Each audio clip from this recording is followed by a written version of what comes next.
فايه الامان اللي انت فيه ده؟ يعني انت النهارده قاعد في مجلس علم، انت ليه عندك امان ان النعمه دي لن تسلبها؟ ليه؟ الامان ده جايبه منين؟ لا انت النهارده في مجلس علم، انت بكره ممكن نجيبك من مجلس انس بتلف سجارتين.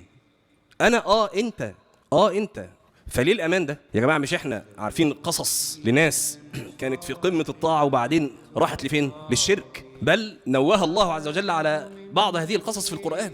مثلوه كمثل الكلب، نزلت في مين؟ بلعام بن بعوراء. بلعام ده كان ايه ان شاء الله؟ يعني كان حد وحش ولا بدايته كانت ايه؟ ده كان واحد عارف اسم الله الاعظم الذي اذا سئل به اعطى واذا دعي به اجاب. وبعدين كان رسول موسى لاحد الملوك. يعني انتوا عارفين لما يجي نبي يرسل واحد بالنيابه عنه لملك يدعوه، هيرسل اي حد كده؟ ولا حد حاز من العلم ما حاز وحاز من الصفات ما حاز مش كده يا جماعه؟ وبعدين راح اهو واحد علم ما فيش كده واكيد حكمه ما فيش كده، موسى اختاره يروح للملك. الملك يقول له سيبك بقى من الليل شويتين دول، خد دنيا. فياخد دنيا الى اخر قصه بلعام ابن بعوراء. قارون ده كان ايه؟ قارون كان ابن عم موسى وكان من علماء بني اسرائيل وكان يلقب بالمنور لان كان صوته في التوراه حلو جدا. راح قارون.